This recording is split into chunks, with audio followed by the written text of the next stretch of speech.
Hello, hello, lovely sim racers. It is Constantinos, and this is Lovely Sim Racing. How have you been? How have you all been? It's been a while, I think. When was the last stream?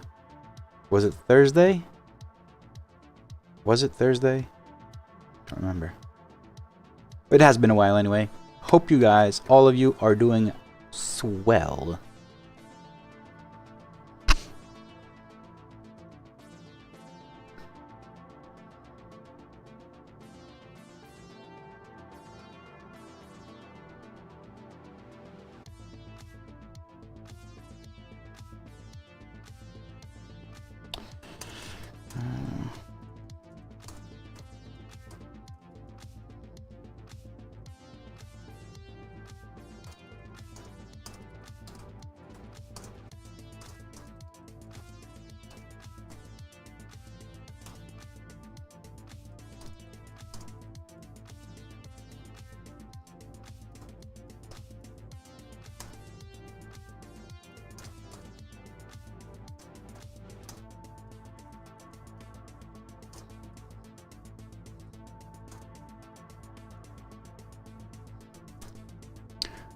Alright, anyone here? Okay, 5 people. Good.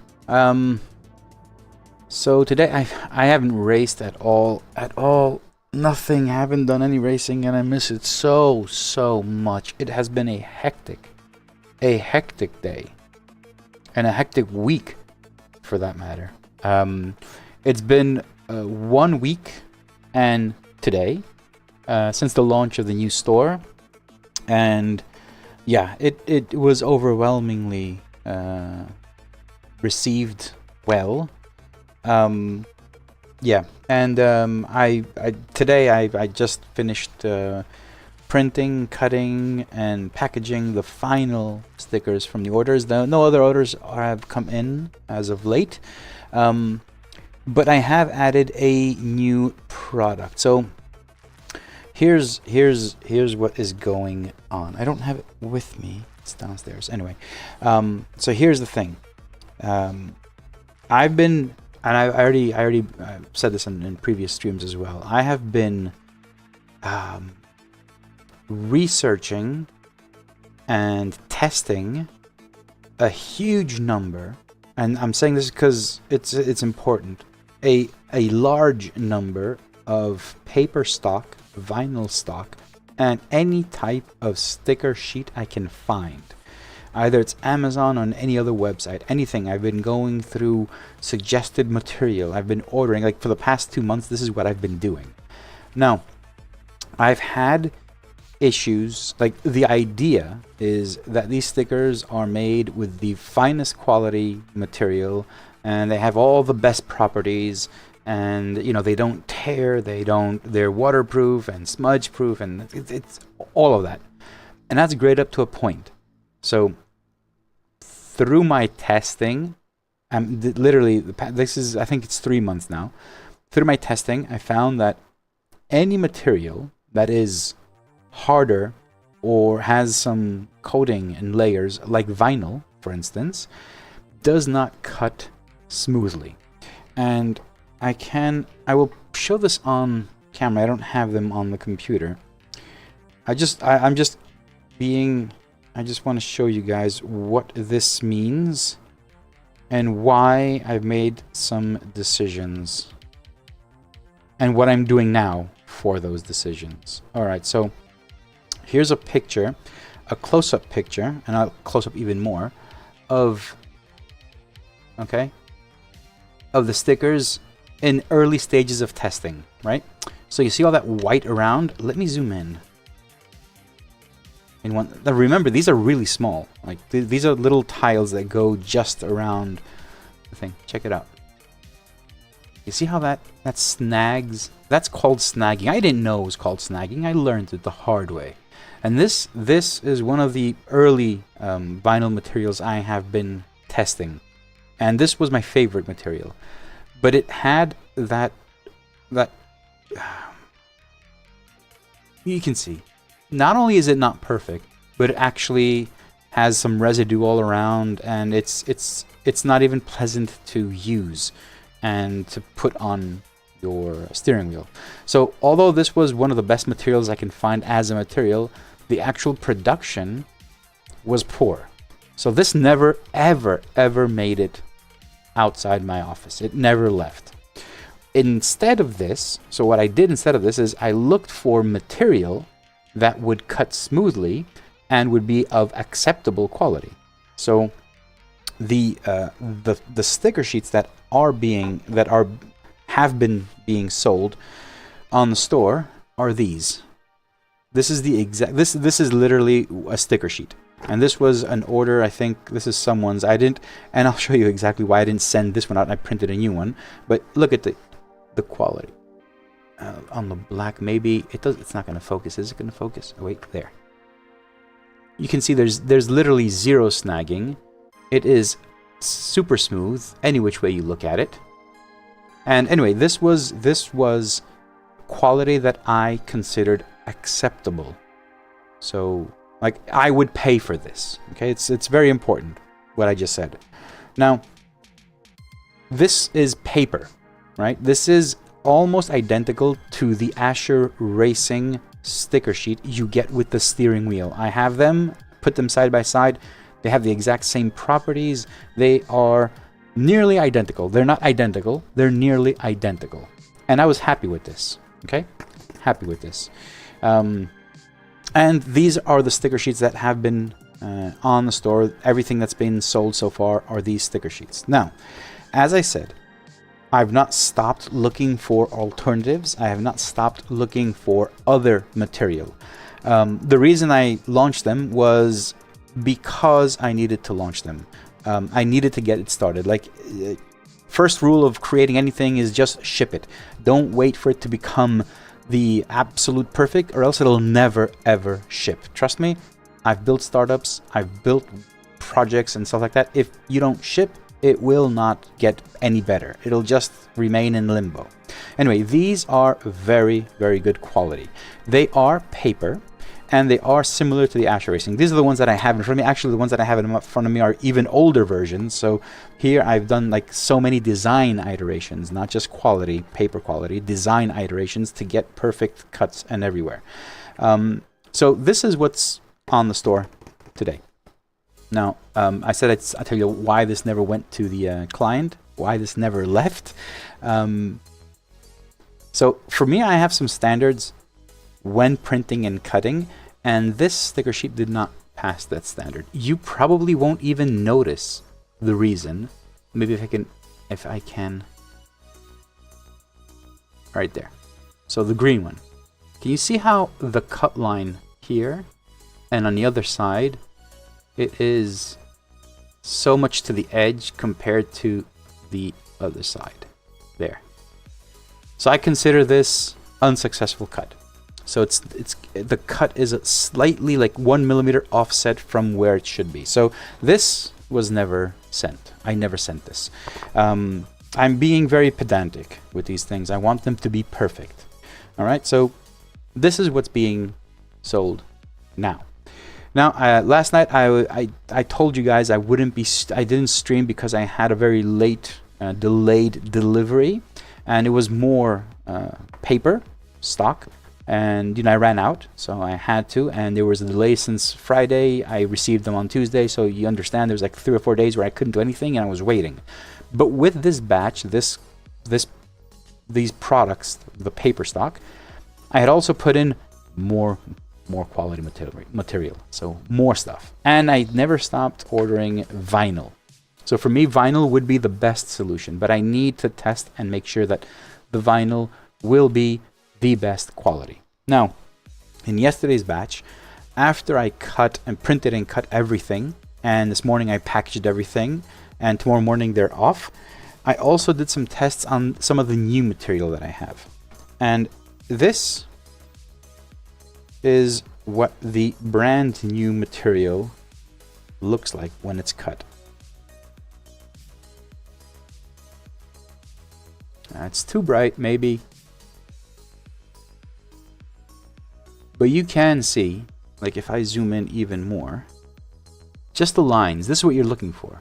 There is zero snagging.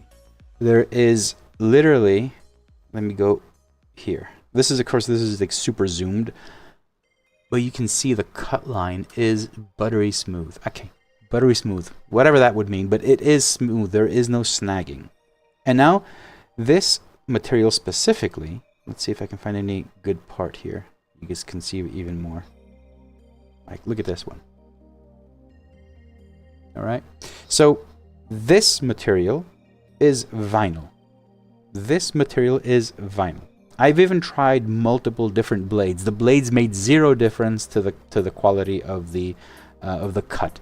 I actually saw very expensive blades and really cheap blades. The only difference is the cheaper blades last less, whereas the more expensive ones last like 10 sheet cuts. Was the cheaper ones, like after 2-3 sheets you'd see them fade away, but the quality of the cut would always be the same. It doesn't matter. So it was actually, I removed all doubt regarding the blades versus paper or stock. It was the stock that was the problem. So after last night's test, I realized that, okay, this could be the better version for the stock, right? This is how everything is being developed right now. And because of that, I created, and this is a brand new product I'm putting on the store. Where is it? Here. It's actually on the store already.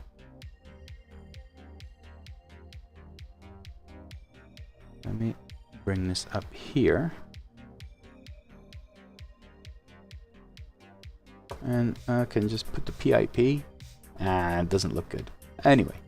So in the sticker sheets, now, as of today, I've changed a few things. So these remain the same designs. That's not going to change.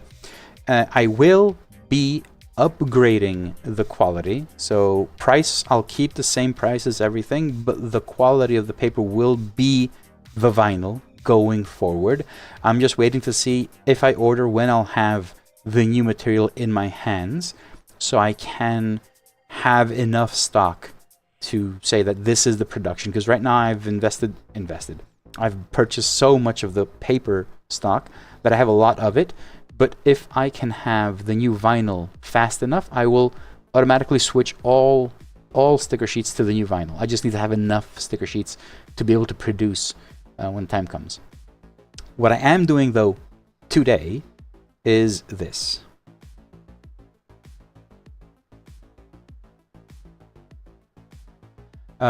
Jeff, that's a great question.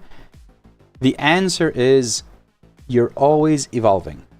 You are always evolving. I would not have reached this point if I had, like, I would never have gotten to the point where, I'm not happy or happy. I would, like, today, even with this stock, I would say, okay, let's get some more. Let's get some more. It would never finish. Honestly, it would never finish. I would never stop and say, this is what I'm selling. I'm going forward with this and stopping right there.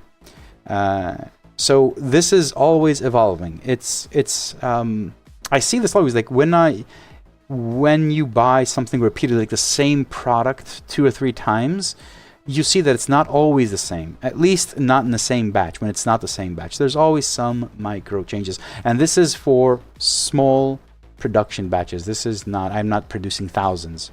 This is literally handmade and in very small batches. So each production run will have differences. I've seen the same thing. Who was it I was talking to? Was it wait, I'm actually trying to think of who it was.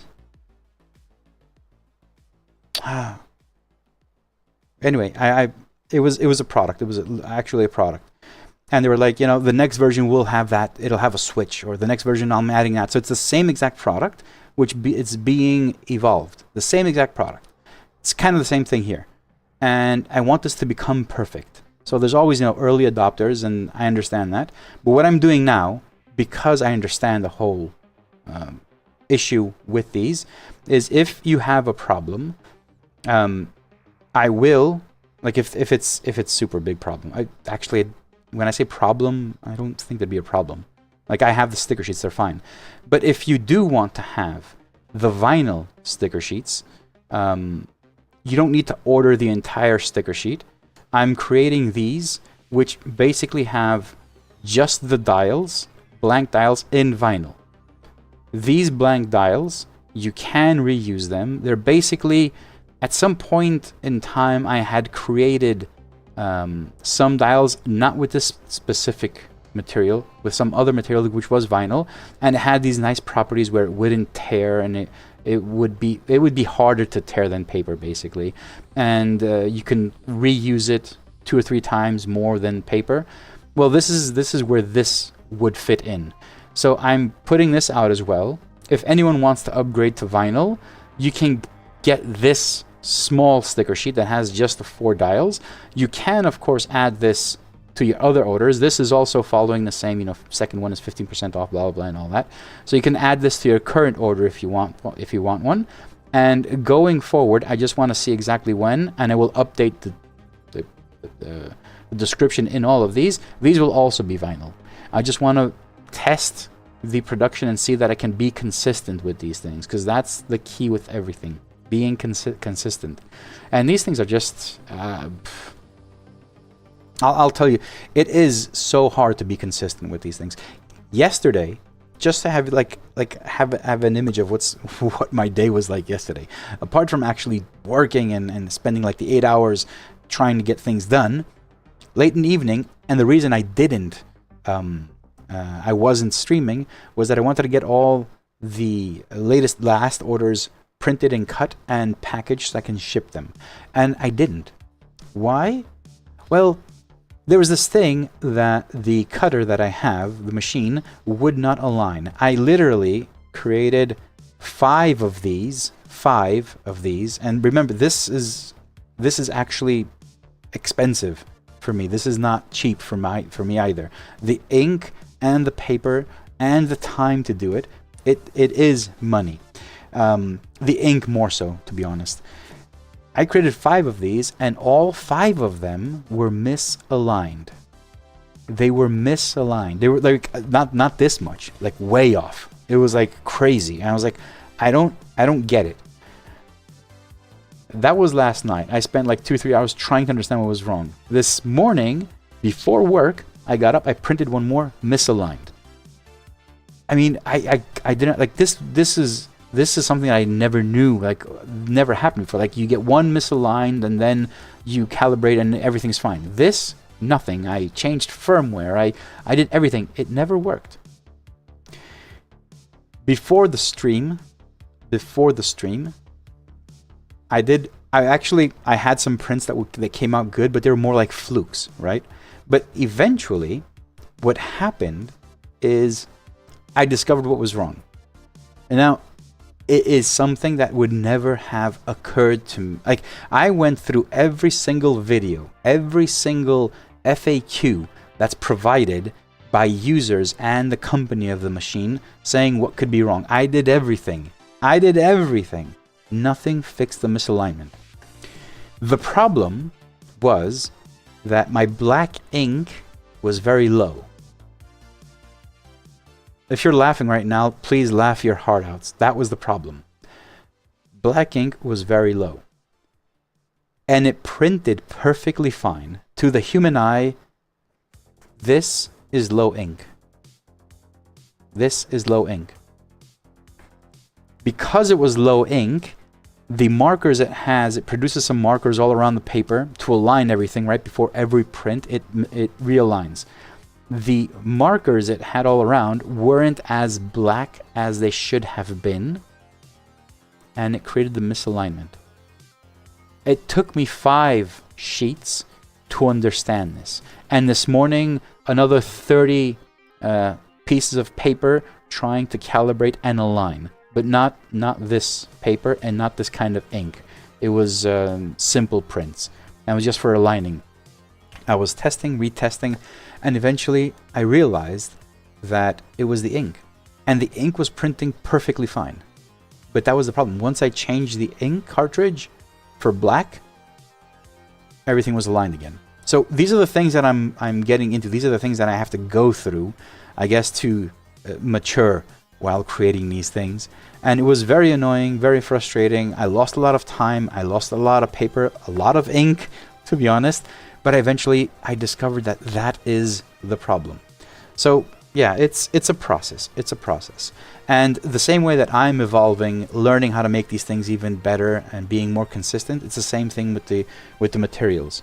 So going forward, I will change once I have this more consistent, the printing and everything, and make sure that the vinyl is printing as perfectly as I want it to, as the one I showed you, consistently. That is the key.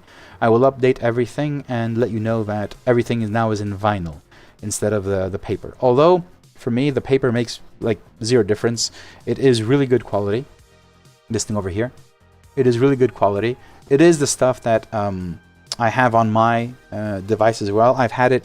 These have been here for quite some time. I'm trying to scratch them and peel them off, and you know they're perfectly fine. Of course, it is paper, so you know you might have an occasional tear or something, but it's a sticker. At the end of the day, it is a sticker. So you can't expect it to be durable all the way through.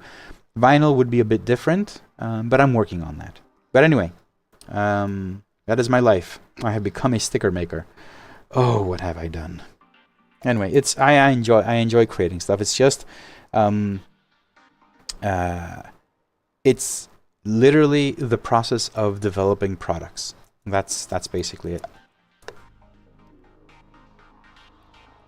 Well, Jeff, I think you're saying if you have bought it, you would have thought you'd been shortchanged. Well, it's this. Yeah, I wouldn't. Yeah, I mean, obviously, everyone has. You can think of what you like. That is your opinion, and I understand.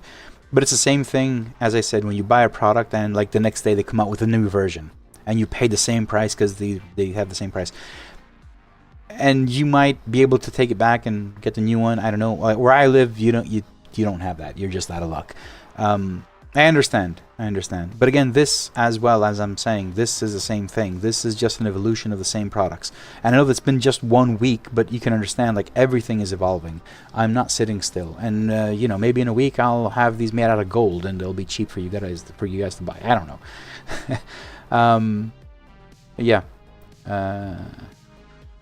But anyway, I mean, the problem, shortchanged is not actually a right expression, I guess, because you're not actually getting shortchanged. This is a sticker sheet. You are buying stickers. It's not like you're not buying stickers. It's not like you're buying something that doesn't stick or doesn't work. It literally is as described on the tin. So if I mention here that you're getting a TV with the stickers and you're not getting a TV, then you're shortchanged. So, yeah. The only thing I'm doing is evolving and upgrading and making everything better. And this will continue. I will continue. And, of course, I'm still working on the... Actually, I have news on the Simagic stickers. So the Simagic stickers, I already told you guys I've designed them. I have the sticker sheets for the dials and the rotaries. I'm now trying to find the source so I can create stickers for the buttons on the Simagic. So I can't do those on my own. I tried. Here's a version. Here's a version of those. So, I tried. I don't know if this is transparent or is it white. This is the white version. So I tried. It doesn't work. I cannot produce these myself. So I'm looking to see if I can find... I have found someone.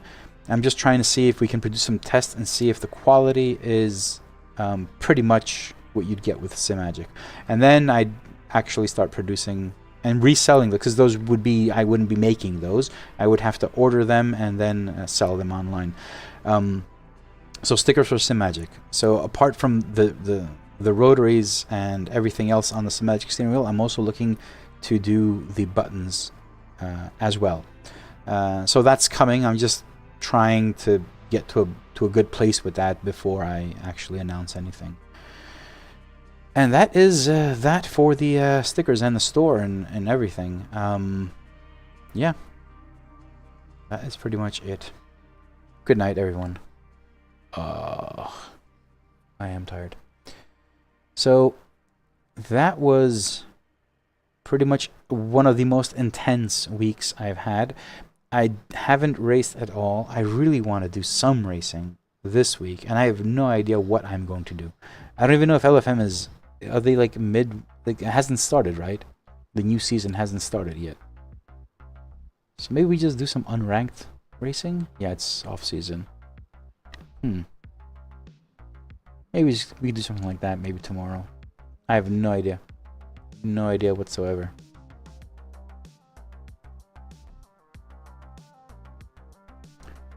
Other than that, we're gonna look into some... And the Levy dashboard, there's just this ongoing conversation. So let's switch page here and talk about the Levy dashboard just a bit. So there is ongoing debates about the estimated delta and the lap times that are incorrect. And this has been such a long-standing issue. Honestly, I don't know what to do anymore. Like half say it's not working, others say it's working. It is all over the place. One thing that is for sure, and I haven't updated myself, is that iRacing has been producing really bad telemetry, and it has been producing very bad telemetry. And one of the members in my Discord in the specific forum channel keeps on mentioning the same thing, but the problem with iRacing is the data is bad. So we need to understand what is happening with the data and why we have these discrepancies between the game and the dashboard. So as of late, I don't know why, I think it was season 13 that started, iRacing has been producing very bad telemetry, especially regarding lap times. And I have no idea how this is done. So I've been speaking to Nicola from SimHub, and he basically told me that the data that's coming from SimHub, from iRacing, has gaps. So it's not a perfect stream. And SimHub basically tries to detect these gaps, and once there's like a gap that's larger than X, it considers it done and it restarts. So this produces the errors that you see while in iRacing for your delta and your estimated lap. So you cross the line and it has a gap of 10 frames or something, and SimHub consider that it's a new session, it resets it, and then you get a reset of your timers and everything for delta and everything. And these gaps could also be mid-race or mid-lap, which means that you might be racing and suddenly your delta goes to 0 because iRacing has sent that bad delta, that bad information. Now, the most recent update, which I should be updating as well, in SimHub, Nicolas basically changed his tolerances for the bad data from 4 frames to 10 frames, and in trying to not make it so apparent, but it will still have discrepancies. If the data has a 4-frame gap, then that will be reflected in your lap time, in your estimated lap time, in your delta. And the problem, so it all starts, it goes way back. If you all remember, if you remember the problems we had with the estimated lap time and delta, these are two, these things are, the same thing basically. These lap times never worked for multi-driver events, never. So if you were in a multi-driver event, whichever driver had the fastest lap, only they would ever see estimated lap times on their dashboard, because it's how we got the information. I can't go into details. I don't even know how SimHub would deliver it, but that was the problem. So you were in a multi, the estimated lap times when it's a single event were perfect. They were very accurate. They were great. But once you'd use those properties in a multi-driver event, if there was a car with 3 drivers, first driver does the best lap, second driver steps in the car and it's raining, so his best lap will never be close to the first guy's. Second driver, will never see an estimated lap time. Never. Because the estimated lap time is always based off of the best lap of the car.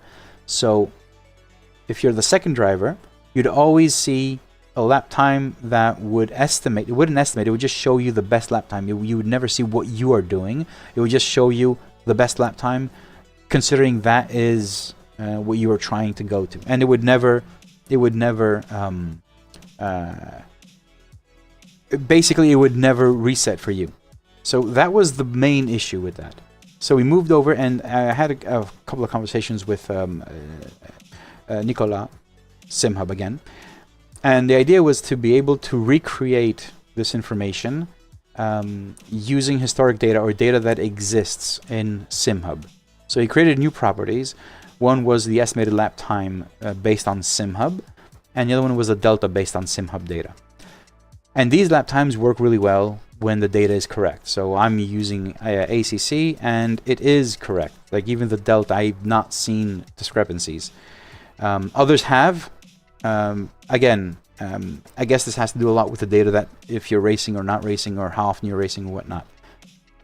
iRacing, though, the problem is, because it's building historic data, if that data has gaps in it, it considers it done and goes on to the next one. So it creates these chunks, and it's never correct. It can't build historic data. Again, this isn't perfect. This isn't perfect.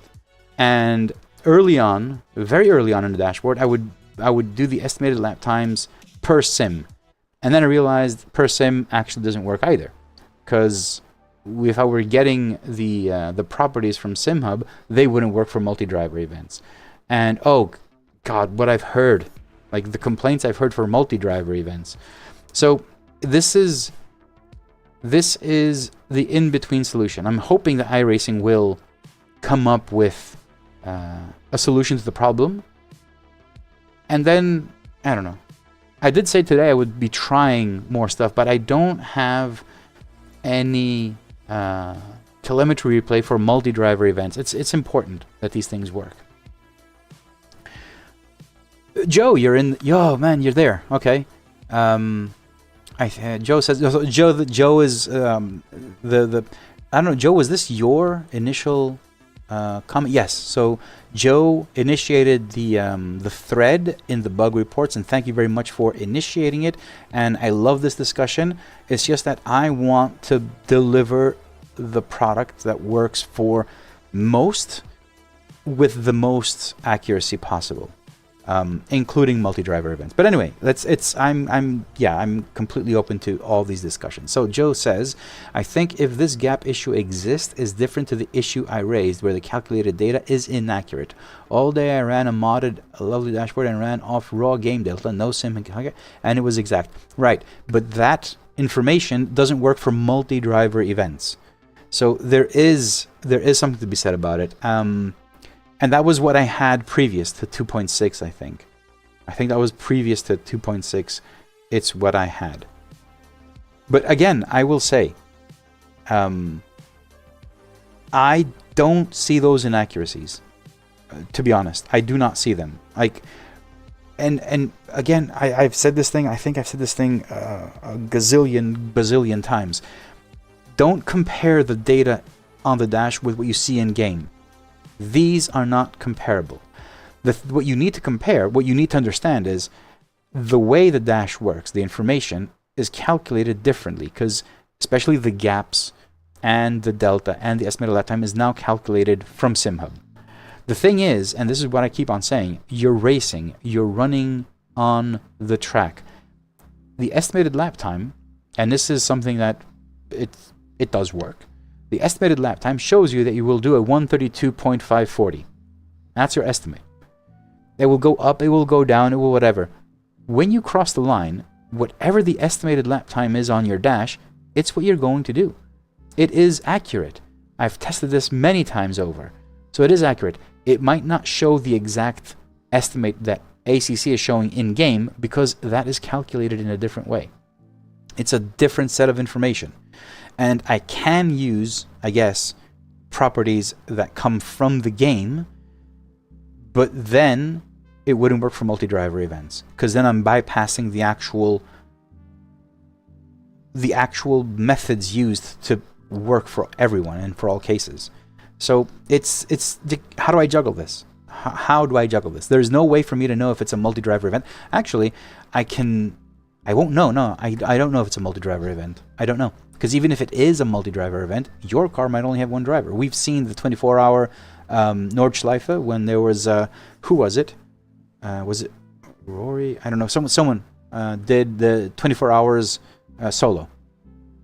So you won't know. Like, yeah, I can't know.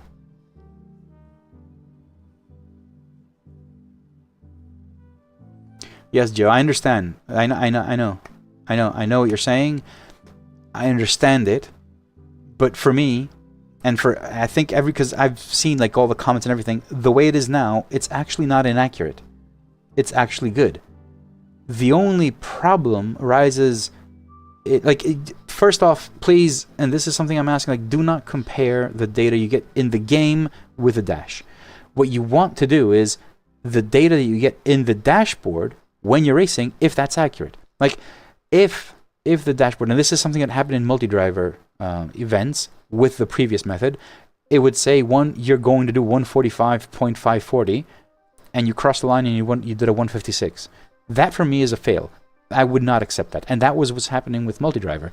Now, multi-driver, single driver events, it says 132.540, you're going to do 142.540. Maybe it'll be 142.570, maybe 520. It's like the last few meters that haven't been calculated until you cross the line. But that is as accurate as it can get. Again, do not compare the dashboard information with what you see in the game. The game has a lot more information that isn't shared, right? And if we use that information, as you say, it's perfect, great. It won't work for anything else. It will not work for any other case. And if I had a way to discriminate, or not discriminate, to split the data and say, okay, now you're in a multi-driver race, you'll use these methods, you're single, use that, I would, but we don't know that. At least, I know if there's a multi-class, I know if there's more than one class, I know that, but not if it's a multi-driver event. I don't know how many drivers are in the car. At least I have not seen the information regarding that. I just see the information for the driver in the car. That's all we have. I still disagree with it not being the same as the game, as when you're running with an engineer, you are both working on different values, which is bad. Well, are you... What different values, though? Can't your engineer view your dash? If you're talking about remote locations, well then, if he has a slower connection, he might have a delay anyway, a lag. So, you know, I can argue with a lot of stuff. But is like the delta the most critical thing? Like, I guess the telemetry would be more critical. You know, where you're losing time in your previous lap, not currently your delta is off. Okay. And it's not going to be off. It's just going to be a different number. Anyway. Yeah. I don't know what to do with this. I don't know. I honestly do not know what to do with this. I said, Joe, I told you that I'd be looking into it, and I did right before the stream. I was looking at a few things, and I just saw, like, I remembered what I had done previously, and it was, honestly, I think there were more problems with that for, if it was ACC, use that property. If it's, and then you do the same thing for the estimated lap, the delta, the color of that, which also includes invalid laps. So there's like so many things. Like, you add automatically for every sim a statement saying, if your ACC, do these values. If your iRacing, use these values. And then you put that in 4 different functions, because you have estimated lap function, delta, the color, and the text color, because these things change out. And you have these repeating again and again for everything. So yes, I don't know. I don't know. Like, ever since I added the the new methods, I'm getting a lot less complaints about it not working. But ever since iRacing's new season came out, I've seen the problems with iRacing. That I will confirm, it is a problem.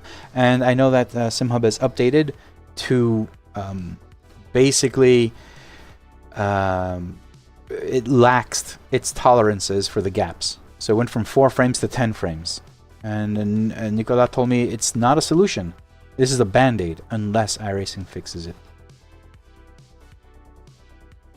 Yeah. Joe, I completely understand and I appreciate what you're saying. I absolutely do. Maybe, Joe, I want you to be happy. Joe, I want you to be happy. I want you to have everything you want in life. So, maybe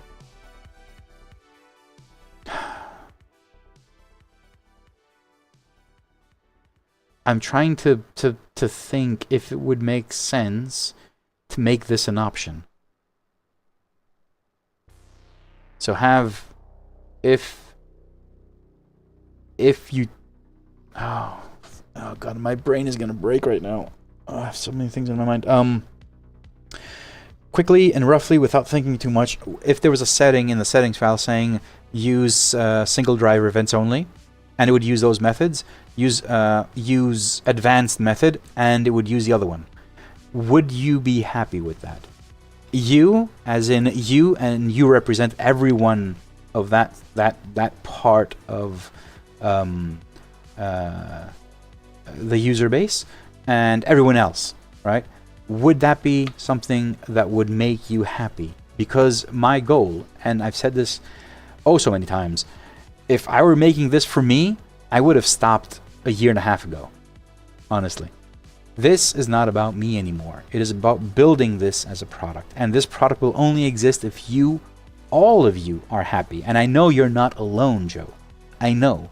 I'm just trying to be, you know, balancing, trying to get everyone happy, make everyone happy by compromising. Again, sorry, it's not the right word. I'm not compromising anything. It's just different information. So I understand. So, Joe, would you be happy? All right, Joe. Okay then. Jeff, LD is meant to be one for all every sim, but it means for telemetry dissemination, this is not the same between all of them.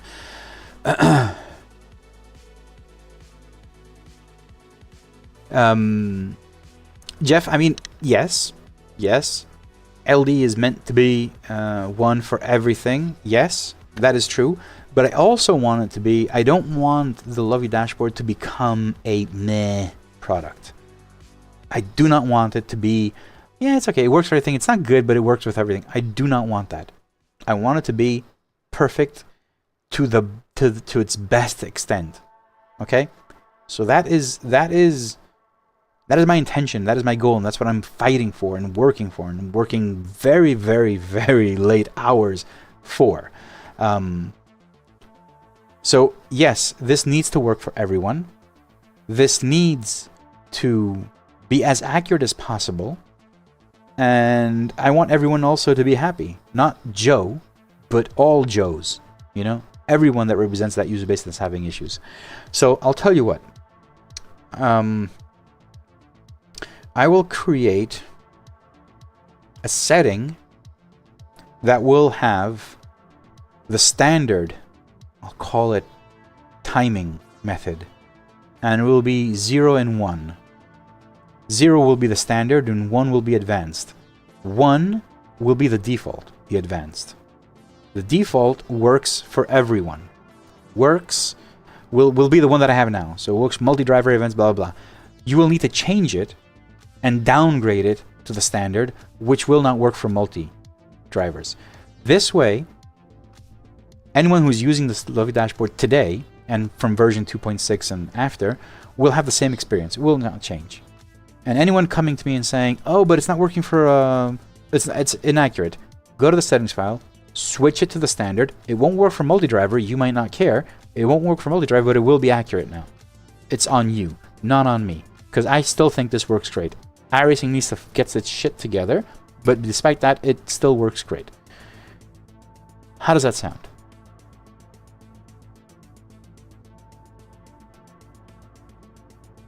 So Joe, the level of work doesn't scare me. Like it's the last thing I'm thinking about, how much work this will be. I do think there will be value. I also think that once iRacing gets its shit together, it might be all for naught, you know. But we don't know if iRacing is going to do anything about it. It might be that, you know, this is always going to be like that. So I'm going to try and figure out how. So I won't do it. I will not. So honestly, I'm thinking about two different things right now. Three things. One is actually getting words out of my mouth and talking to you guys and reading and talking.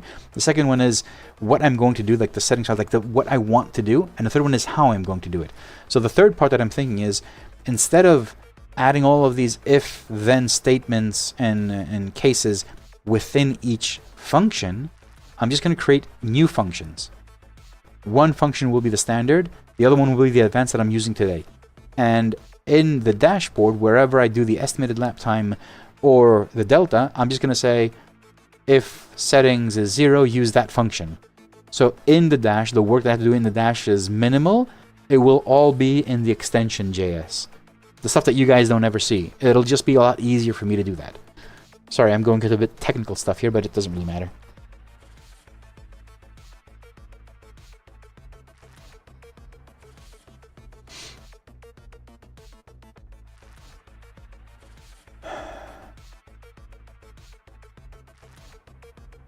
DG Play, thank you very much, man. No, I look, I'm not, you know, I'm not any saint or anything. I've said this many times. This thing started off of a really dark place, and now it's taking me to a very bright place. And things are going to change. This is something I can guarantee. Things are moving and taking shape, where this thing will hopefully provide a living, right? So it's not like I'm doing this. I am no saint. Like, I'm doing this because I enjoy it. I love it. This is my passion. Honestly, I could do this for free if I could, but I can't because I still need to eat for whatever reason. You know, I'm still human. But the idea is that this is generating some revenue, a really good amount of revenue, to be honest. And I'm opening more revenue streams, which is the shop and the stickers and everything. Getting some part of the family involved as well, because I can't do everything on my own. But the idea is that this thing, hopefully memberships will be in a very much better place by the end of the year, and I will only be doing this. So you'd be seeing me stream in the morning, in the evening, at night, like now. But now I can only do it at night because I'm actually working in the morning. So that's the idea. I'm giving it away for free. That is true. But the memberships are actually supporting me and letting me do this. So there is, you know, there is always a part. Like who was I talking to? Josh. I was talking to one of the members. And we were talking about Ko-fi, right? The whole platform I have for the memberships. And you can use Ko-fi for free. You don't need to pay anything. You have the platform, and they generate revenue through other channels, like if you have a shop with them and whatnot. I don't have any of that. And Ko-fi doesn't take any cut from the memberships. And I respect that. And it's their model. That's how they do it. And they have just a membership. If you want, you can pay just to show support to them. And I am a member. I pay them every month. I don't have to. It is like, I don't need to do that. I do that because I appreciate their work. And as for the lovely dashboard, I know this is the case. There are thousands of users every month. There are nearly 7,000 in the Discord, and we are 1,116 members. This needs to go to 2,000 for me to be somewhat saying, okay, now this thing is actually providing a revenue where I can work on it 8 hours, 10, 12 hours a day, you know? So, in all honesty, I'm not doing this because I'm just a good person or, you know, whatever. I'm doing this because this will generate enough revenue for me to only do this and be happy doing this. So, it is important to understand. Besides, I'm one of the guys that keeps on saying, and I'm at an age where I can say this, never, ever work for free. Never. having said that, I'm giving this away for free. Woo! Yeah. It's the best advice I've ever gotten in my life. Never, ever do anything for free. And I think everyone should know by now that if someone comes and says this is free, they're actually making money. But, you know, the dashboard is a lot less sinister, you know? Remember, when was it? Like, I don't know, 10, 15 years ago, like, oh, it's free, it's free, it's free. And you were basically selling all of your information to these guys, you know, numbers, addresses, and everything. And then you'd get, like, mail orders and all that kind of stuff. So it wasn't free, after all. But that was, like, sinister. Like, that's gone now. With GDPR and everything in Europe, it's gone. It cannot happen. Me, I think I'm a bit more, yeah, less sinister. I'm literally just saying, if you love it, become a member and help me support this thing and keep on working on it. That's it. DG says, it's fair. We have to value this incredible work and always contribute whatever we can because we have something that works and very well and have to reinforce a beautiful job. Thank you very much, man. Thank you. Thank you very much. No, DG, do not. I honestly, I do not. I'm not saying these things to make anyone go through a guilt trip and like, no. There are 1,000+ people and there will become more. There are millions of people around the world sim racing, and slowly as people learn about this, they want to contribute. So there is no obligation for anyone to actually contribute. Members will come, and I will be changing a few things regarding memberships, again, making it better. So they're like ideas that I have. A lot of people are saying, like, I don't want to give monthly, I want to give like annual, because it's easier for me to just pay annual and stuff like that. So I'm working towards that. Ko-fi does not provide that. It just doesn't. So it's one of the reasons I already mentioned this. I created the Shopify store so I can move everything under one umbrella. So sooner rather than later, I will also have memberships in the store. So you'll be able to purchase a membership within the store and select monthly or annual payments. The annual payments will of course have a discount, obviously, no brainer. So I'm working on all of these things at the same time, and I am just one person doing all this stuff. So it does take time. Like with the stickers, it takes time for me to test everything and make sure that it's okay, and there's a lot of trial and error. Last night, I literally wanted to throw my laptop out the window with the misalignments. It just wouldn't work. And the reason was my ink, although was perfectly fine, the computer didn't read the ink as it should. One of the stupidest reasons, and for that I paid almost a full cartridge of ink, color ink, which is friggin' expensive. So, you know, these things are, yeah, it's the challenge, but I still enjoy everything. Yeah, we're getting there. We're getting there. All right. So let us look. Joe, if are you there? Are you still there, Joe? Let me open up the function, and I'm going to work on the new features. I'll do that now. I'll start working on it now. I don't have much. What is this? Release notes? No.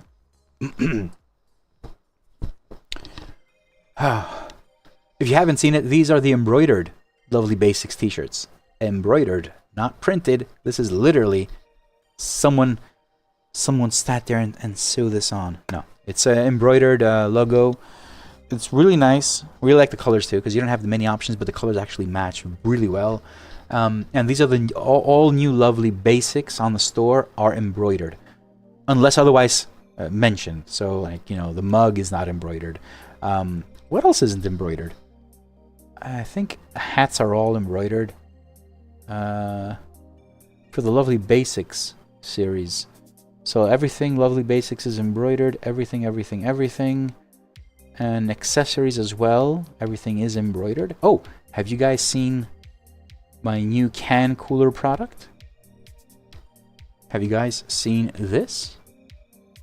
Yeah. I love this.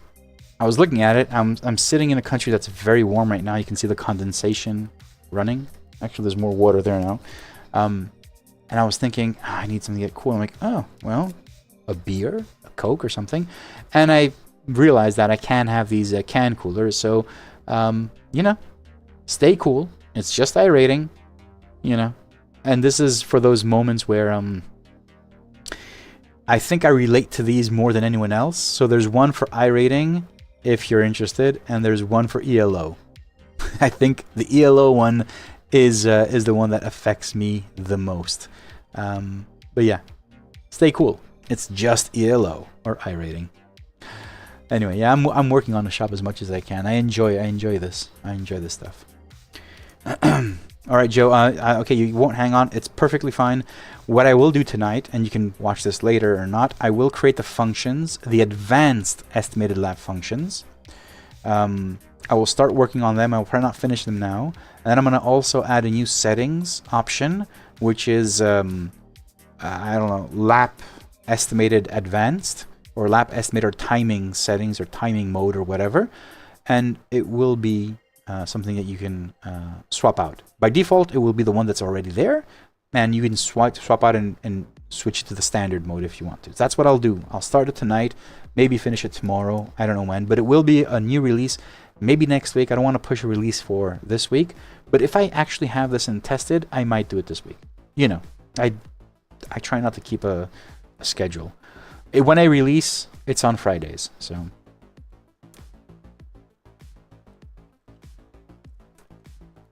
Yeah, okay. So, Joe, yeah. I don't want to keep you up or anything.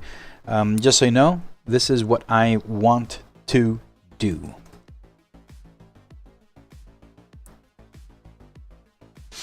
So, we'll have this. And then here, we'll have the estimated lap time advanced. And in here we will be doing all of the switching. So this will be a challenge because I need to go through every sim. I need to record, or at least look at the recordings that I have. But this is the idea. So this is the standard and this is the advanced. Actually, this is the oh, yes. So let's not do that. So okay, I will prepare the functions before I change them. So the advanced will be the one that we currently have that works for multi-drivers and everyone. All right, so yes, the estimated delta and advanced. All right, estimated label. Yes, this as well needs to be advanced or not, depending on what functions you're using. So it'll be estimated advanced label. And finally, estimated color and text color. So this is huge. This actually works per sim, but I'm going to change. I'll work on this right now. I'll work on this right now. Estimated advanced color. This, I'm not really using this anywhere, am I?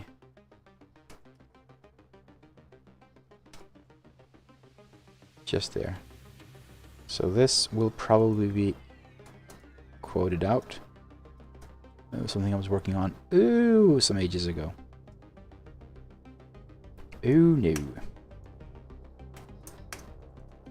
Get estimated advanced. I'm gonna change these, see what I can do. So I need to figure out what I'm gonna do today. So we have these.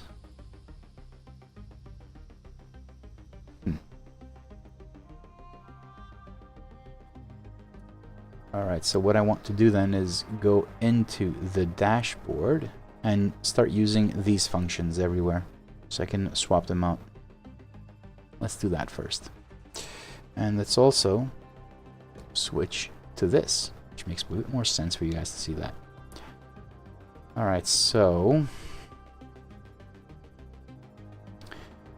first thing we're going to do is go to the MFM where we have the estimated lap time right there. And here, estimated lap time advanced. It's right there. which is good. Estimated last lap, best lap, we're not changing any of that. We want to do the delta.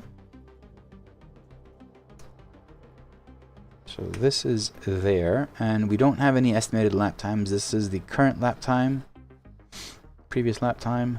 Wait, let's get that one out of the way.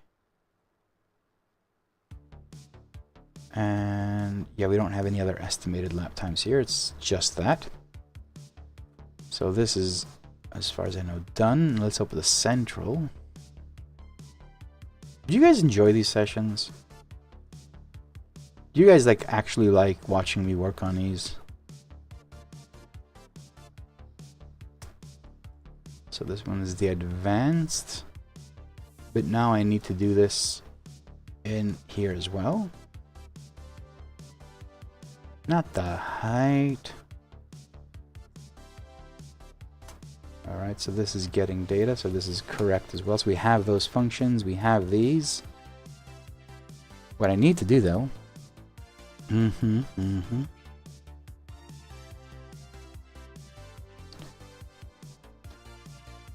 these might not change at the end of the day, but I still need to use the two different functions. So where's the estimated lap label? Advanced label, because I want to move there, and then I'm gonna have to go through all of these and change them as well. Estimated color, this, there it is. Estimated color, I'm not gonna change this. Yeah, alright, so I'm gonna have to hold off on that just a bit.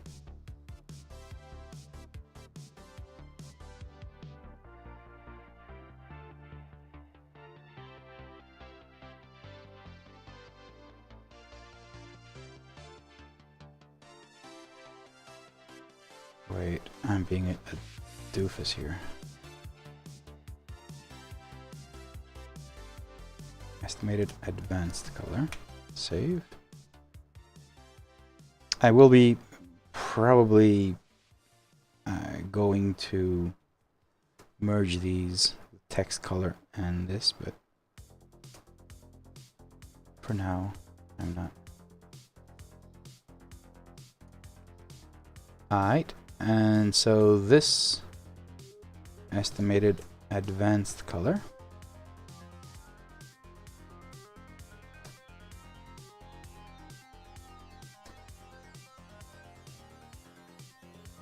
there it is. And where's the color? Am I getting the right thing?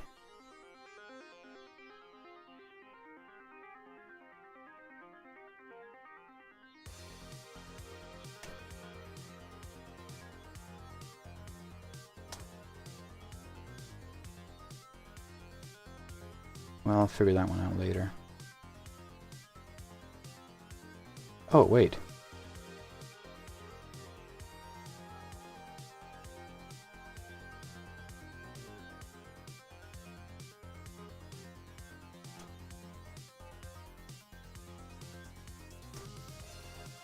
This is text color.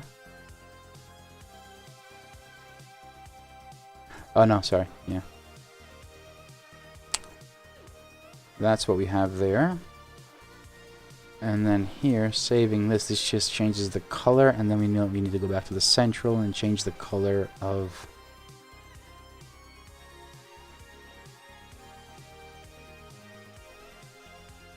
this.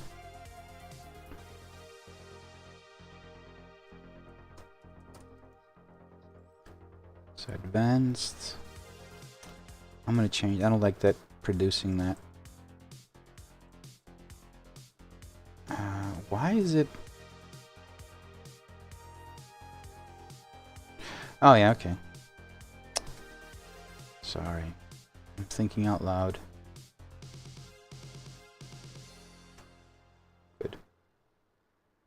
And now go to this one and do the same thing. So the background will have the estimated advanced color, and the text will have the get estimated advanced text color.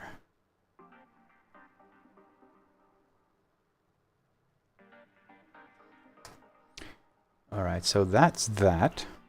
which means now I have all of the functions ready. They're working with the advanced methodology now versus the simple one.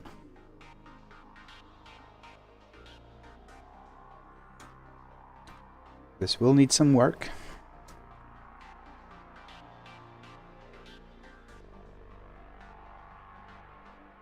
But work has never scared me.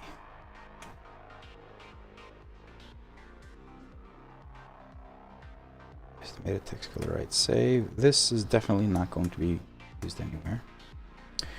So we have all the functions all set up. This is using the advanced. Now let's go do the settings file. Yes, let's just do everything. Open folder. So one of the first things I need to do is get the default settings, and I need to figure out what we're going to call this.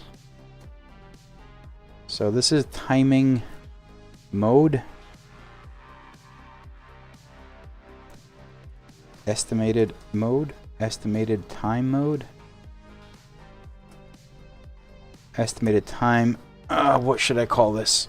This new one, and this will be 1. Estimated time will be 0. Now I'll put the information in the actual settings file. What should I call this? This affects how the time is estimated, and the delta, and the colors, but it's all about the estimated lap times. It's not about anything else. So is it estimated time mode? How am I doing these things here? So this clutch mode, it won't be down here, that's for sure. It'll be possibly just under the RPM. Estimated time. You think? Again, this setting is... I know I don't want to add new settings, I've said this multiple times, but this is important because it is critical to the dashboard. So estimated time. Does it convey exactly what it does? Estimated time mode, maybe? Yeah, I'll do that. Estimated. Should it be est time mode? Estimated, doesn't matter. Don't care. Let it be larger. The larger the better. So estimated time mode. Now, I want to go back to the MFM.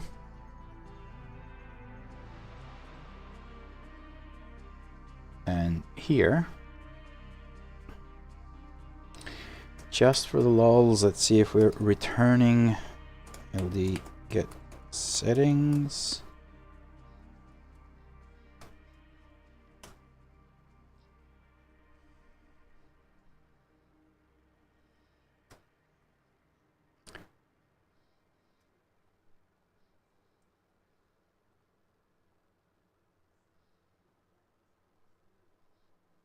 It's in the default, so it should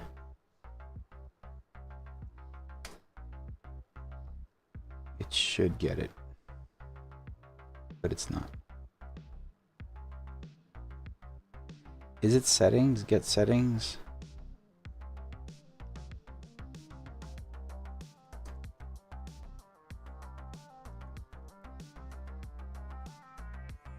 LD get settings. It is. This should return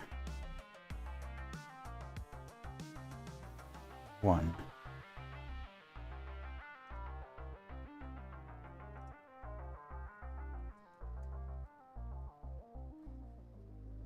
What am I doing wrong? What am I doing wrong? What am I doing wrong?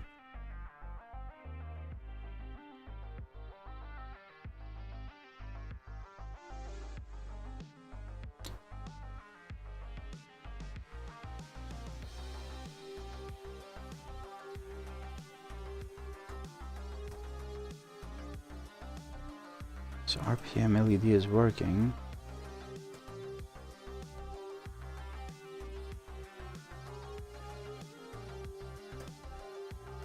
Oh, that's interesting.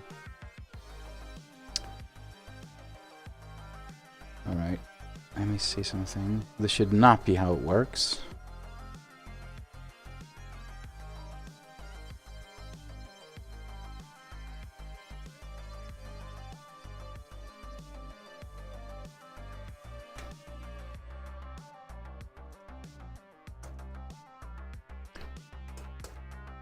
Okay, this should not be how it works though.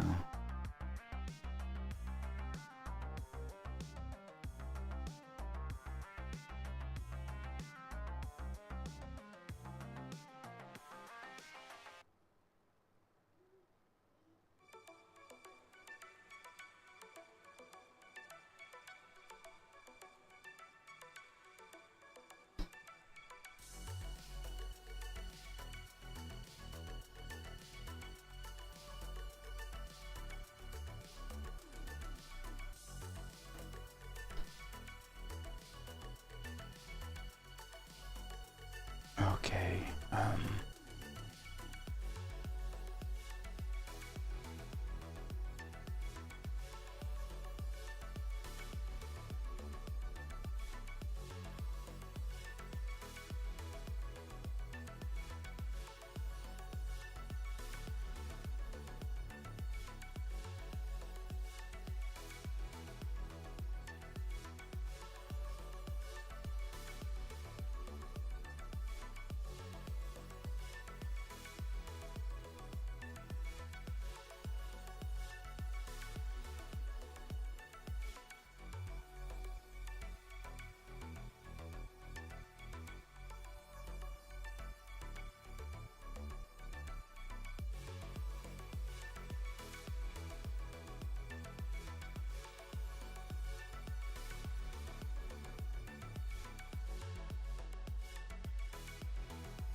what am I doing wrong here?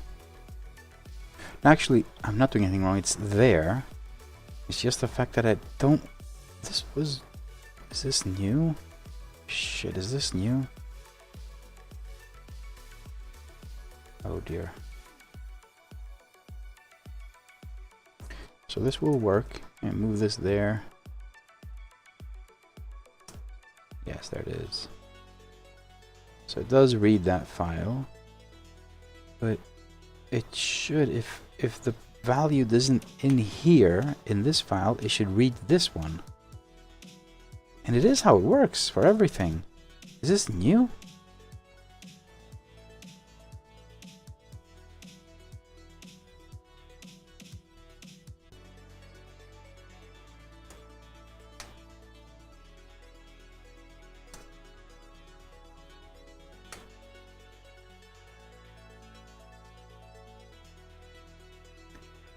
This is odd now. Now I'm going off into a tangent. So all these settings get that, and it says if settings is not present or settings equals. If settings, the file is null, and we do this. So settings is either the JSON settings, which is the user settings file. Otherwise, it's null, and it keeps on doing this until it finds something.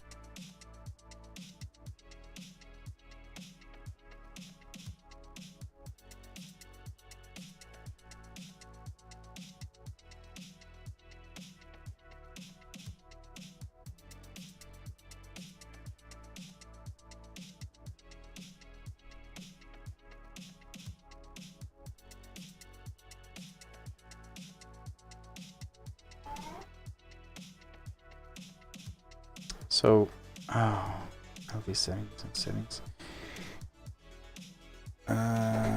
This shouldn't be.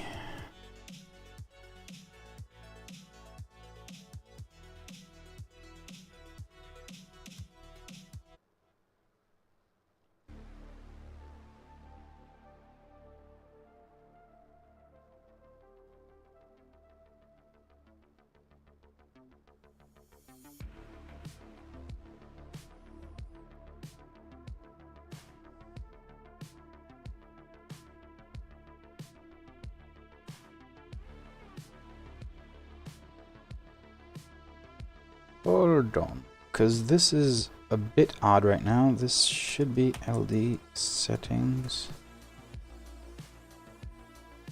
This should actually return.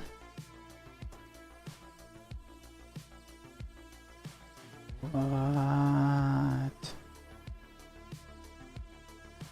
Oh dear, something has changed here.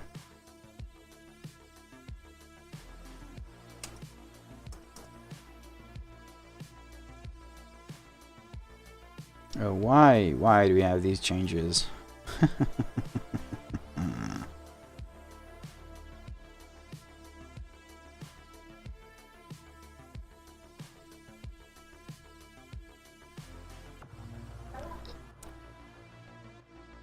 Folder name. Wait. No.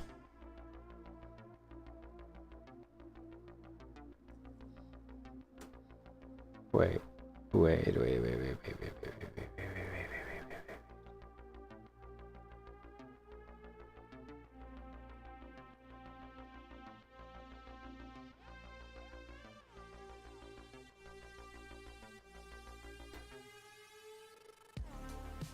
No, these are all good.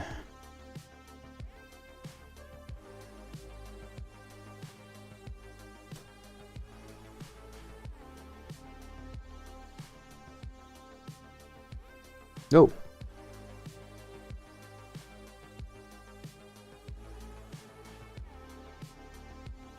Why is this? No. Oh, no, it's not null. It is not null. It can't be null. Let me run this. Just give me a second. Let me run something. It can't be null. It isn't. Okay. It brings in the dashboard. Oh. Okay. Alrighty then.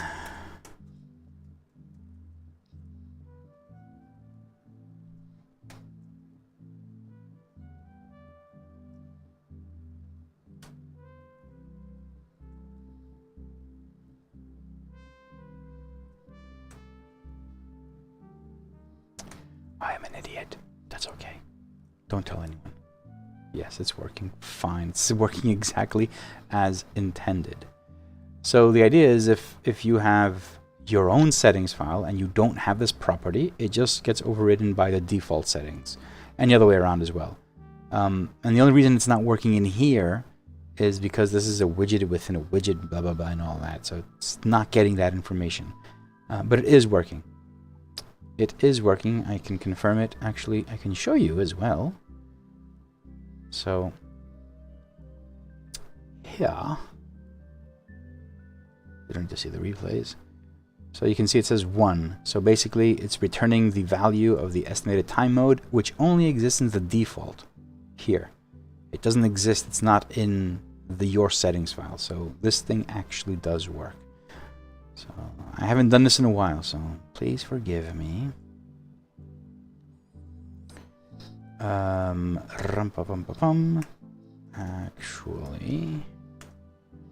Actually,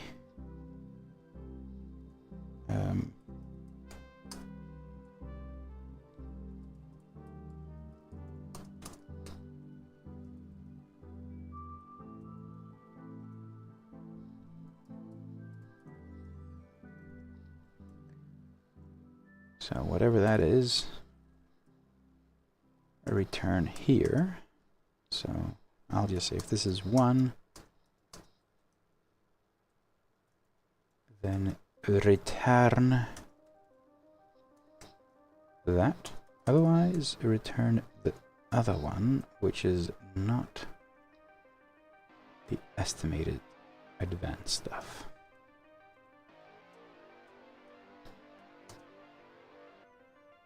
So now if this works, if the estimated time mode is 1, which is coming from the settings, it will use the advanced mode. Otherwise, it'll use the other mode. Good. So I'm hitting save. This should show the advanced estimated lap time. There it is. And of course, I'm missing the format because I is an idiot.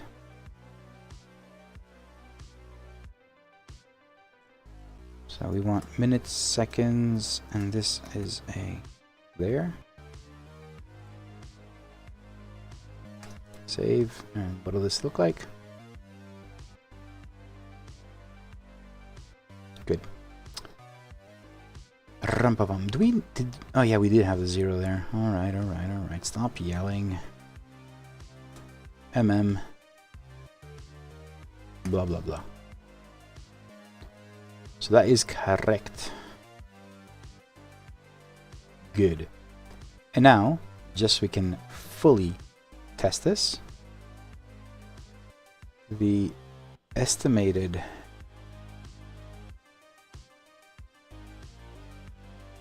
leptines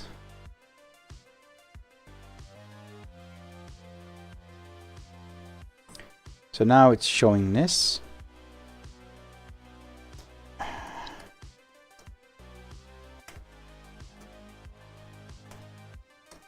So estimated lap time. So now it's showing me the estimated lap time perfectly fine. If I change the default settings to a 0, save and reload the dash, this should just show, let's be a bit more creative, return, yo. So now the settings file has changed, so this thing should not show a number anymore. There it is. Good, so we're swapping out the functions depending if it works or not. So now we know this thing works here. Don't want this. What we do want to do is grab that.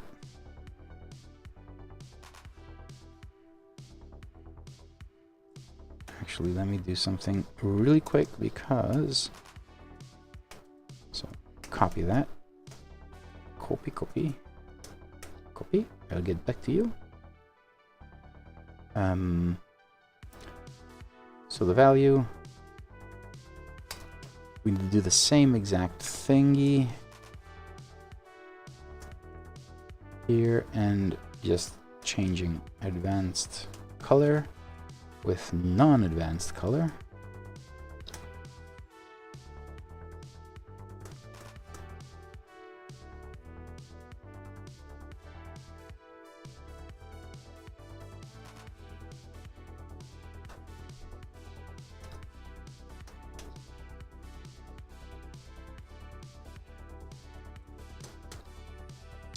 Bravo. And taran taran taran. Wrong. Okay, I don't want these now here. They're annoying. Okay. So this basically we also want to do the label. Yes. So this needs to go up here. This is the advanced label, or advanced color, and remove the advanced on this end. Good, good. Paste. Copy everything. Alright. The color, does the color change? No, it's the UI label, that's fine.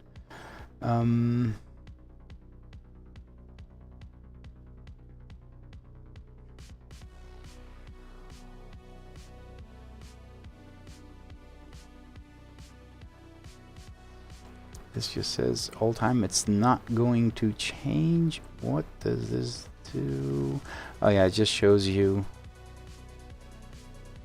the label changes to estimated lap, all time, and current lap.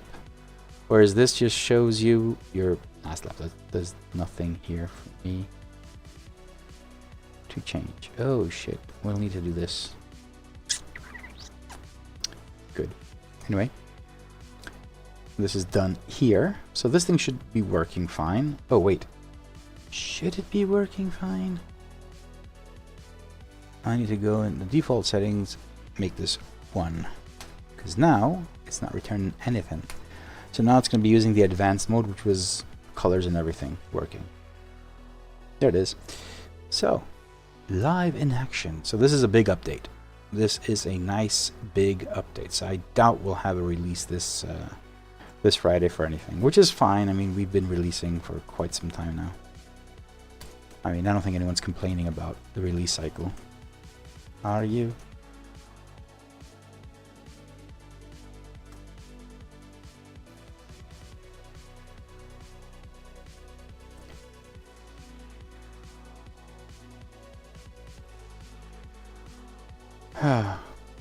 Jeff, you're fixing Ethernet cable. You know what? Someone gave me a really, really amazing idea for a video. I just don't have. So I recently got Starlink, and I didn't get it for my rig in my home. This is on optical fiber, so it's really fast. But because I do travel a lot, and especially in Greece, like, you know, islands and stuff like that don't have connectivity, and even if you do have 5G, it's really weak, or densely populated areas, blah blah blah, and all that. So I got a Starlink for, you know, just 2 or 3 months during the summer where I do some traveling and whatnot, and I will be using it, and this will be for remote work basically, and especially when I go to my dad's place, which is, you know, by the sea and everything. Connection sucks. Like, internet at the house, you must understand, this is like a small village on the beach, right? So like, connection in the house is like maybe if you're lucky, get 5 download and upload like 0.5, so you can't even do calls there. And if you want to switch to 5G, if where the house is, I don't think we have 5G. Like, if you leave the house and walk out for, like, you know, like 50-60 meters, you get really good reception. Where the house is, it's very poor. But the house is in a really large field, and I can use Starlink there. And in general, you can use Starlink in many places. So the idea is that I will be using Starlink for work this summer and test it and see what it's like. But someone gave me an amazing idea. Test Starlink for sim racing. So basically, set it up here at my house, using Wi-Fi only because I don't have the Ethernet adapter, and make it work, basically. And test it and make a video about it, like, you know, what it's like to use Starlink for sim racing. And I think it's a great idea. Only problem is, at my house where I live, I don't have... There's an unobstructed view of the sky, but I don't have a place to put the actual dish to have that view. Attic, you got like all the shingles on top, basically, so there's nowhere for me to go on top and put it. The balconies are all with awnings, so you can't use it there. Yeah, I'm thinking of ways. Maybe there's something somewhere I can actually use it. That'd be pretty cool.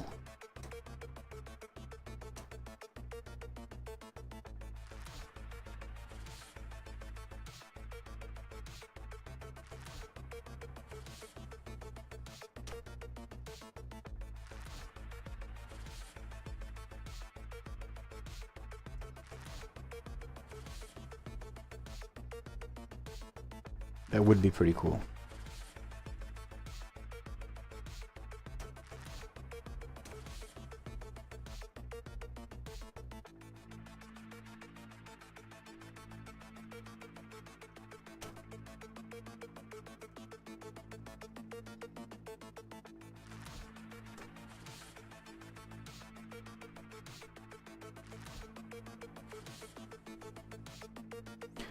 Alright, so we have Delta.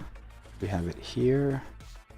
And we also have the background color. So this is 3 points where we change something. And the same thing goes here.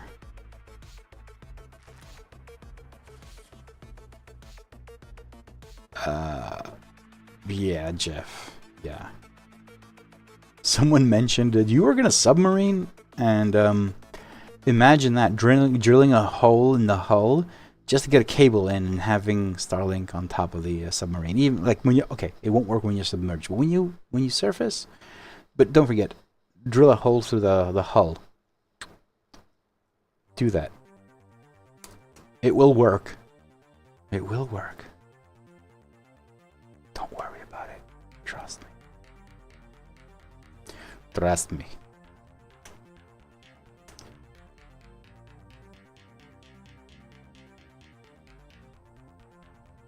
Alright, so we have just the background color, and now we're going to do the text. Oh, the things I do.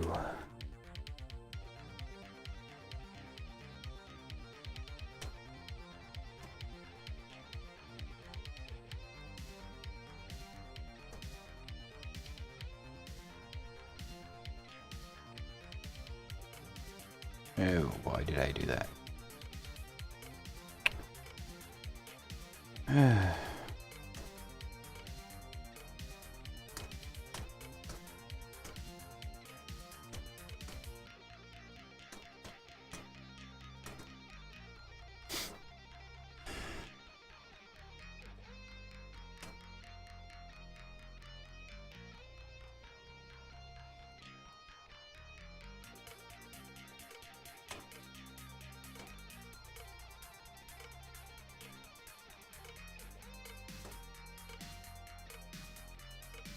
So I think we've got it all, and now it switches depending on the setting.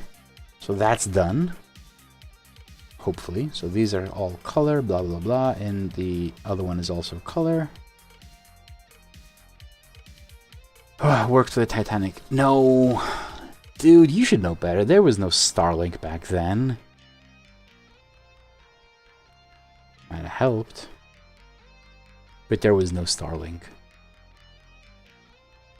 I haven't even tested. I just opened up the box. I wanna, you know, launch it and turn it on and see what it's like. But I don't have a place where to actually put it.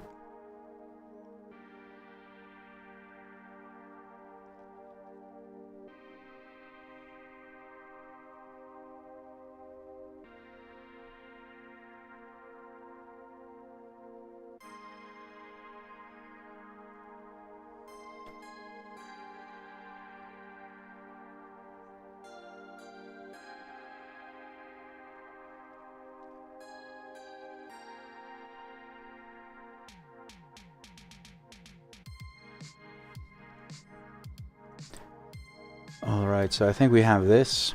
We have all the MFMs. Everything seems to be working fairly straightforward. So what we've done today is we have introduced a brand new property called estimated time mode in the settings. We have, I'll put it now, actually, if I do this, in my settings file, this should override it. So now if I resave the file here, this should become white because I don't have all the functions. It should be white. It doesn't have a color, basically. Blah. There it is. Perfect. So we know it works. So I'm putting in my settings file as well. I want to use the advanced method, which is what we have today. And it should be yellow again now, or whatever color, but it should have a color. Perfect. So we added that new property. We edited the dashboard in order to have that information.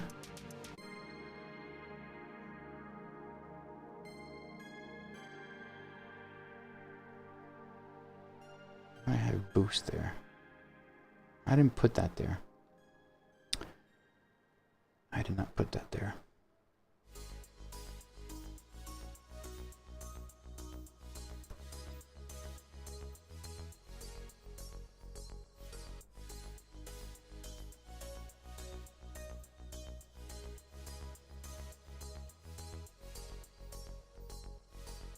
This should be a bit smaller.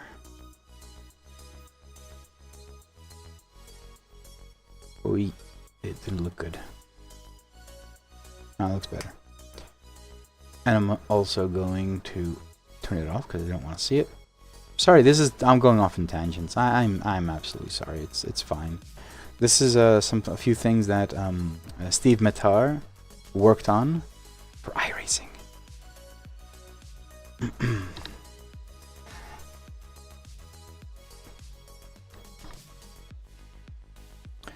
Alright, so again, we introduced a brand new property in the settings file. We have it in the default, in the normal settings file. We created new advanced functions. The advanced functions are the functions that we already previously had. So basically, we're creating new non-advanced standard estimated lap and delta and everything functions. And we also updated the dashboard to use the appropriate function based on the settings. So all of this, and this is not done yet. This is I still need to work on this function. So the estimated lap time will be per sim, and we'll be using information that's more, I guess, rigid, but better for single driver races. So going forward, in your settings file, you will have the option to select the advanced or the standard method of showing the timings, the estimated lap times. The advanced is what we have already, which works everywhere, but it's a bit slightly misaligned with, it's not wrong. It is not wrong. It is not off. It's just misaligned with the timings in the in-game timings. And you can also switch to the standard, which will be more precise in like the in-game timings, but will not work for multi-driver, at least as far as I know. So it's up to you. The default will be the advanced, though.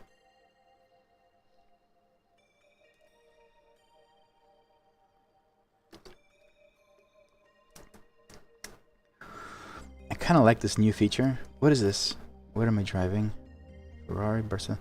Yeah, I kind of like this new feature here, where it goes pit now. I don't know, it's not going to happen now. It's going to happen on the next lab, I think. Yeah. This new feature is pretty good. It's in the latest version. Essentially, it just tries to calculate if you have enough fuel to complete one more lap based on your position. If you're almost near the end of the lap, and it sees that you don't have enough fuel. So you'll see now. Let me fast forward this. It is Barcelona. Fast forwarding just a bit. So now you can see you have in the dash, it says 0.8 laps left, and we are not yet near the finish, but I think it's at 80% of the track length. It checks and sees if you have enough fuel, and if there's not enough fuel for one more lap, look at what it's going to do here. Any minute now. So it's just constantly looking at, you know, do you have enough fuel for the next lap? Do you have enough fuel? Check this out. As you're approaching the end, and basically the pit entry, essentially that's what you're looking for. Should work. Didn't work. Oh, there's only one lap. Yeah, that's why. Oh man, this replay won't work now. It's not going to work because you've only completed one lap. So this would only work if you completed more than one lap. Oh, what disappointment. But that's how it works. Alright, I'm going to need to get into a specific mindset to do these functions here and not make mistakes. I think stream will be done for today. Quick recap.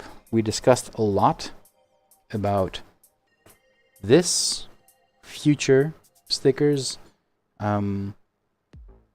new options available,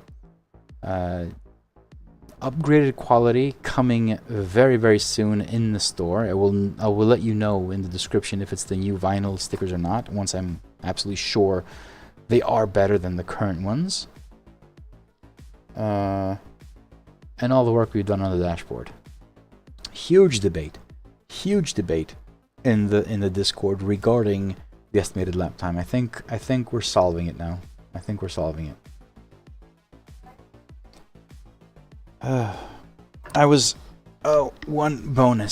One little bonus thing here. Let me get rid of PIP. This wheel. So I've been talking. I had a nice yesterday. Was it yesterday? I think it was yesterday. I had amazing calls. I basically like no, it was on Monday. Sorry, on Monday, I had amazing calls. It was like, I think it was 4 hours of calls, sim racing calls. So Martin, Ascher, and Federico, we discussed everything, and Federico's been showing me the progress that he's doing on the steering wheel. Honestly, he has completely changed the shifters, brand new shifters, and they are. He basically listened to everything that I had to say. You know, clutch much stronger, non-magnetic. You don't need it to be magnetic. Shifters that are far stiffer and way more quiet. So he's been doing that. And what else? Oh yeah, we showed a few stickers here, like some branding stuff he's going to be changing, and some stuff that can be going on these buttons here. So yeah, there have been a lot of new features that are coming to this. Like even the antenna here in the back, you guys. If I drop this will damage me. Seriously, damage me. So up here, this is the antenna for the Wi-Fi screen, and it's got a little exposed part, which, to be honest, it needs to be outside of the shell, because this is CNC'd aluminum, the entire thing. It's not plastic. So it needs to be exposed, but he's also going to create he's created a little cover here that doesn't let this thing be, although I don't mind. But, you know, when you want to go to production with these things, you want to have it, you know, detailed enough for everything. So, yeah, that. And, yeah, what else? Like, there's like all these conversations regarding these things. Martin Ascher also had some news, which I can't share. He'll share them when the time comes, which is pretty interesting and really nice. What else? Like, yeah, yesterday was a huge... Monday was a huge day. A lot of stuff going on. A lot of these things, hopefully, soon we'll be able to talk about them. And there's like other projects that I'm working on, which are not related to Martin or Federico. You know, Ascher Racing and Greywolf, that should be announced fairly soon.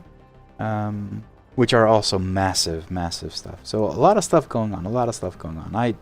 I just wish at this point,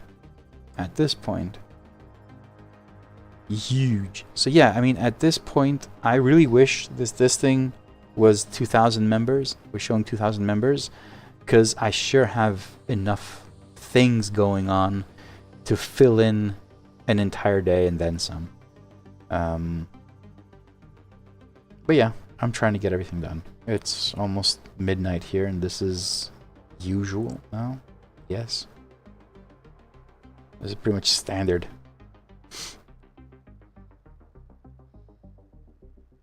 Anyway, all right, guys. I think I'm gonna leave you. I'm gonna do some work on these functions. I'm gonna begin writing these functions. So do not expect any release on Friday. I will need to do these. I will need to test them, make sure that they're working in the sims that I am officially supporting, and yeah, and then I'll release it possibly next week. But it is something that I'll be working on intensely, and this will probably be like the major feature, because we don't have bugs. I love it. I love the fact that we do not have bugs. Once 2.7 was released, there was like a slew of bugs just coming in. Like, people like, this doesn't work, that was, everything's been solved. Like, I don't see any bugs now. Actually, there probably are bugs. But there's stuff like, you know, yellow flag syntax and level tags are not the same as elsewhere. I think this was solved because it wasn't actually a problem. Do not blink on last gear.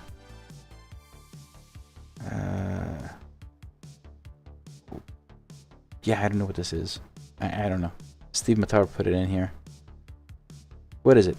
He says, okay, sorry, let's just, I always get sidetracked like that. I hate myself for this. So Steve says, do not display the blinking RPM red line when the max gear is reached. It doesn't make sense, especially during oval tracks when we always rev at top speed. Blinking is disturbing. We could do that, but is that something that people want? Why not just change it per car in the settings? Like for me, it wouldn't be right not to show. If you're reaching the red line, you want to know it. Yeah, I don't think this is right. This is data. This is fact.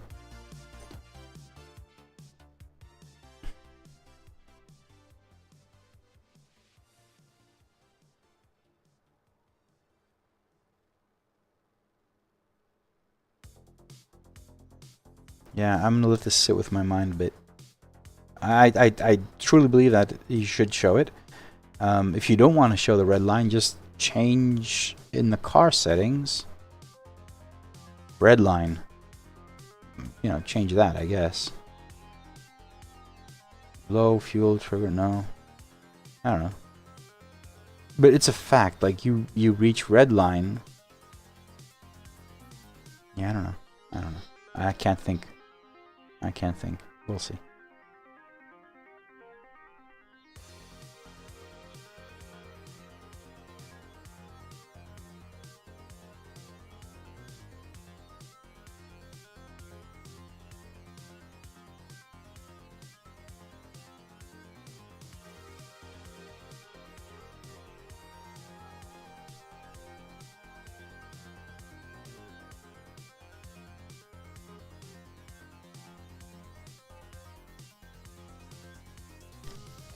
Alright guys, I think this is pretty much it for me for tonight. I will be tomorrow. I want to do some racing. I don't know. Maybe tomorrow I'll just do some AI racing. I don't know. I do want to race. So I'm gonna race tomorrow. I'm gonna drive. I'm not gonna work. I'm gonna drive. Let me know in the Discord or anywhere else if you suggest anything for tomorrow around this time. So around like 9 p.m.-ish, 9:30-ish my time, which is 7:30 UK. If there's anything I can just jump in and run. Maybe I'll do pit skill. I have no idea. I just want to go in and do something. Maybe if I don't find anything, I'm just going to do an AI race. Don't really care. Anyway, I would like to take this opportunity and thank all of the members. There are a lot of members, and hopefully will become even more by the end of the year. But most importantly, actually, not most importantly, but I would just like to give a huge shout out to all the Gold Lovely members, which are Anthony Hall, Augustine Martin, Alex Luce. Actually, it's Augustine Martin, is it? Or Augustine Martin? Seems as if it's a Martin. But anyway. Alex Luce, Peter Corinth, Brandon Hunnell, John Hart, Claudio Farfara, Cody Fowers, Corey Wise, Dan Westerman, Daniel Newman, Dean Kerr, Andreas Berger, Enrique Castillo Bachero, Brian Spiracus, Forrest Motorsport, Graham Baptiste, Jeff King, Iñaki Duranona, Alan Suzanne, Jason Rivera, Jens Bauer, Jared Davis, Stefan Malfier, Kieran Lowe, Lance Campbell, Lucas De Dug, Chris Rollins, Marianne Christel, Mark Long, Michael Murphy, Michael Pagliaro, Not Quality Content, Patty Falconer, Brad Jackson, Pon 2K2, Robert Robles, Ralph Upraus, Rito Bruman, Yuan Rodriguez, Sean Reed, Shi, Simon Tunin, Heiko Batts, Josh Fulton, Tobias Hoff, Shuai Tong, Trevor Bailey, Vincent Hom, William Martin, Mark Worthington, and Mark Gale. Thank you for going over and beyond and supporting me at the highest level tier. Do not forget, Pro members and Gold members have special discounts in the store. All you need to do is, well, basically, all you need to do is go into the store, hit this little thing here, and log in. When you log in with Discord. So it's as simple as that. Right there, hit login, and you're done. Now, if you were a Gold member, so hold on, redirecting. If you were a Gold member, up here you would see a little tab that says Gold members, and it would have all of the products that are available exclusively to Gold members. If you are a Pro member or a Gold member, you have discounts. Pro members have a 5% order discount for the entire order, and Gold members have a 10% discount. Discount codes are in the Discord. So a Pro member has one word, all caps, Pro member is the discount code, and Gold member, all caps, one word for Gold members. You need to enter these because it can't do it manually. It can't do it automatically for you, but you need to enter them. What does work automatically are for any sticker sheet. The second one is always 15% off. So if you were to just drop this into the cart, so it's 24. If you were to add, actually, you don't need to do that. If I were to just add one more, automatically this says a discount. This one doesn't. So the second one always has a discount. If I put a third one, well, now you have just one discount and two normal ones. But these are automatic, so don't forget. If you're a member, you do have a discount. You need to log in and use the code to get that discount. So, with that,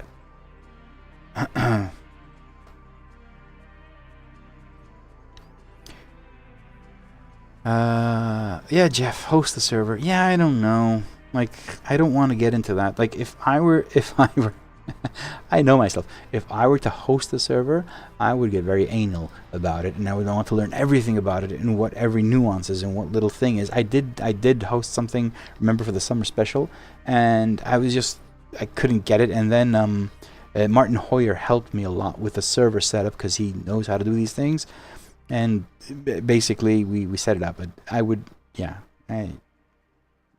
maybe someone wants to do the hosting server for me. I don't know. Anyway, guys, thank you very much for joining me. Jeff, go back to work. Uncle Sam is paying attention to. And I will see you guys tomorrow. I don't know what it'll be. It'll be something, but I will be on tomorrow, and it will be a race. It'll be me having fun, just some fun. All right. Thank you very much for joining me. I will see you all tomorrow. Good night, good morning, good evening, good afternoon, wherever you are. Bye.